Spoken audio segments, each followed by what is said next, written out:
आज देश के महान नेता और संपूर्ण क्रांति का नारा देने वाले लोक नायक जयप्रकाश नारायण की जयंती है। आज वो दिन है जब हमारे देश के नेताओं को सभी राग द्वेष से ऊपर उठकर सच्चे मन के साथ लोकमान्य जेपी को याद करना चाहिए। लेकिन ये वही जयप्रकाश नारायण है जिन्होंने 1975 में इंदिरा गांधी की सरकार के खिलाफ क्रांति का बिगुल फूंका था और उनके नेतृत्व में उस समय की सभी विपक्षी पार्टियों ने तमाम मतभेद बुलाकर इस आंदोलन में हिस्सा लिया था। लेकिन अब करीब 50 साल बाद 2024 में देश की सियासत बदल गई है। जिस जेपी के कंधों पर चढ़कर जिन नेताओं ने राजनीति की ऊंचाइयां हासिल की, अपनी पार्टियां बनाई, ऊंचे ऊंचे पद हासिल किए, आज उन्हीं पार्टी के नेता जेपी की जयंती के दिन राजनीति का ड्रामा करते हैं। उत्तर प्रदेश की राजधानी लखनऊ में कुछ ऐसा ही हुआ। वैसा देखा जाए तो जेपी की जयंती आज है, लेकिन समाजवादी पार्टी के अध्यक्ष अखिलेश यादव कल रात ही लखनऊ स्थित जेपी सेंटर पहुंच गए थे। उनका कहना था कि वो जेपी को श्रद्धांजलि ना दे सके, इसके लिए यूपी सरकार जेपी सेंटर को टीम की दीवारों से ढक रही है। रात में शुरू हुआ ये सियासी ड्रामा सुबह भी जारी रहा। प्रशासन ने अखिलेश को जेपी सेंटर में कार्यक्रम करने की अनुमति नहीं दी थी, लेकिन अखिलेश यहां भी जाने की जिद कर रहे थे, जिसके बाद आज सुबह से ही अखिलेश यादव के घर के बाहर सुरक्षा बढ़ा दी गई।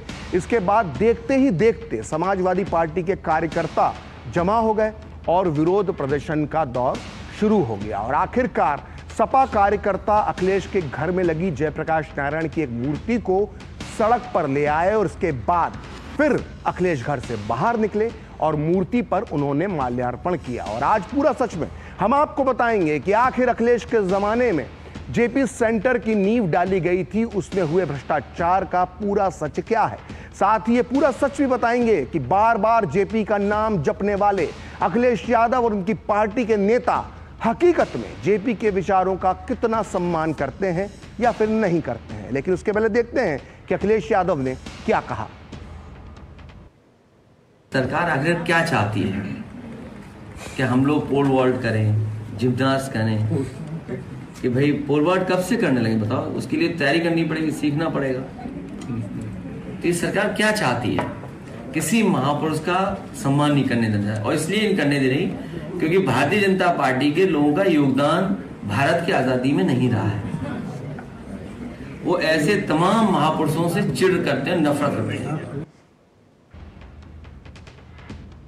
हालांकि बीजेपी का कहना है कि समाजवादी पार्टी इस मामले पर राजनीति कर रही है। दरअसल जेपी सेंटर का निर्माण अधूरा है और इसलिए इसकी सीलिंग हुई है। बीजेपी का कहना है कि अगर अखिलेश यादव की नीयत अच्छी होती तो वो अपने कार्यालय में जयप्रकाश नारायण को श्रद्धांजलि दे सकते थे, लेकिन नियमों को तोड़ना, कानून को अपने हाथ में लेना और समाजवादी पार्टी की संस्कृति बन चुकी है। आइए सुनते हैं इस पूरे मामले पर किस पार्टी ने क्या कहा।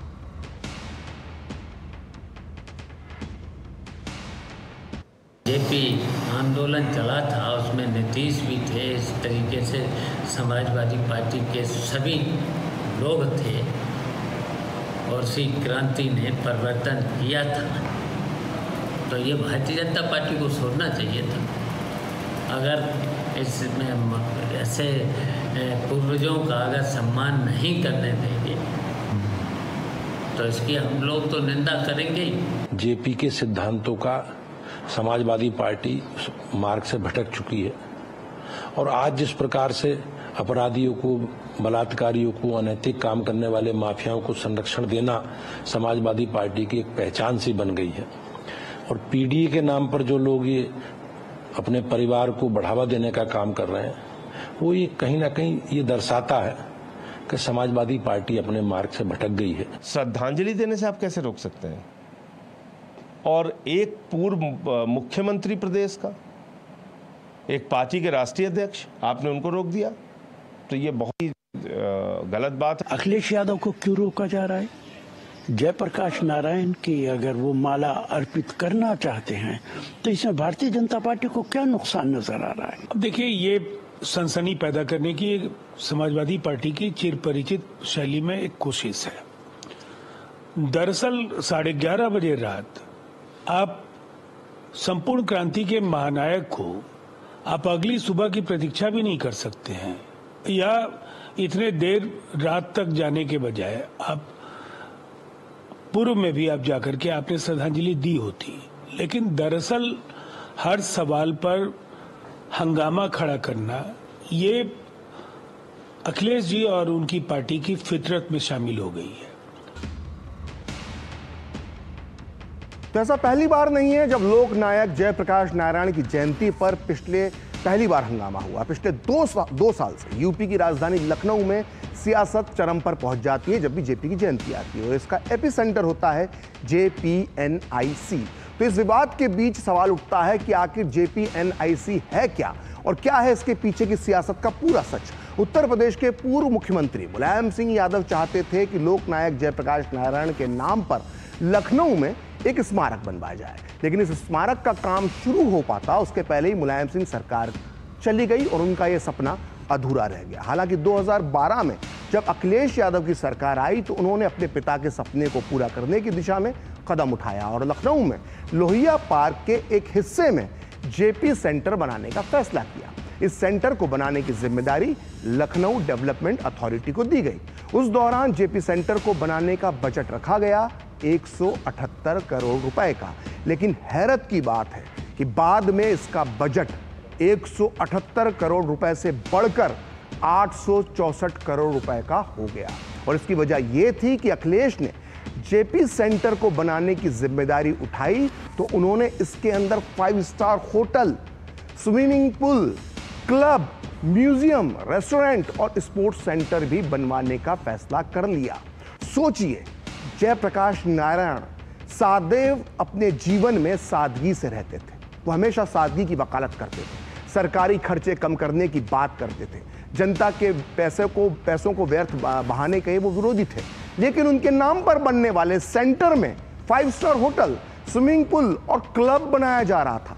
खास बात है कि उस समय बीजेपी विपक्षी पार्टी थी और उसने इस परियोजना पर पानी की तरह पैसा बहाने का आरोप लगाया था। 2017 में योगी सरकार आने के बाद पिछली सरकार की जिन परियोजनाओं को रोककर जांच कराई गई थी उसमें JP सेंटर भी शामिल था। रोक के बाद यह मामला हाईकोर्ट भी पहुंचा, लेकिन रोक उसके बाद भी जारी रही और इसकी बढ़ी हुई लागत की अब तक 3 बार जांच हो चुकी है।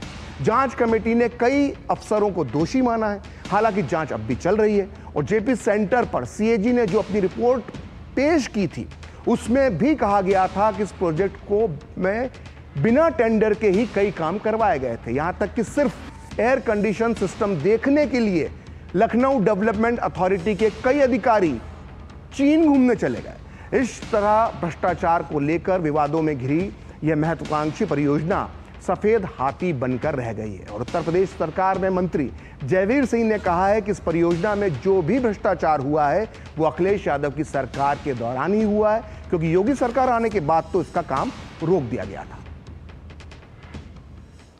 जहाँ तक अखिलेश जी भ्रष्टाचार की बात कर रहे हैं तो NIC बिल्डिंग का निर्माण और उस पर किए गए समस्त कार्य अखिलेश जी के मुख्यमंत्रित्व काल के समय के हैं।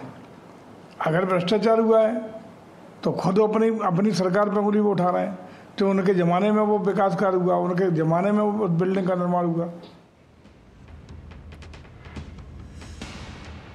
तो आज लोक नायक जयप्रकाश नारायण की जयंती, लेकिन उन्हें मन से सच्ची श्रद्धांजलि देने के बजाय समाजवादी पार्टी राजनीति कर रही है। समाजवादी पार्टी के सुप्रीमो रहे मुलायम सिंह यादव ने यह हमेशा दावा किया कि उनकी पार्टी JP और लोहिया के विचारों पर चलती है और अब यही दावा अखिलेश यादव करते हैं।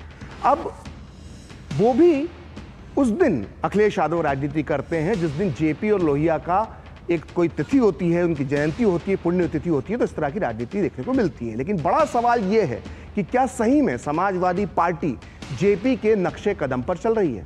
अखिलेश की समाजवादी पार्टी JP के विचारों से कितनी दूर हो चुकी है, ये समझने के लिए आपको लोक नायक जयप्रकाश नारायण की विचारधारा को ठीक तरीके से समझना होगा, जिसके बाद अंतर अपने आप ही स्पष्ट हो जाएगा और पूरा सच बाहर आ जाएगा।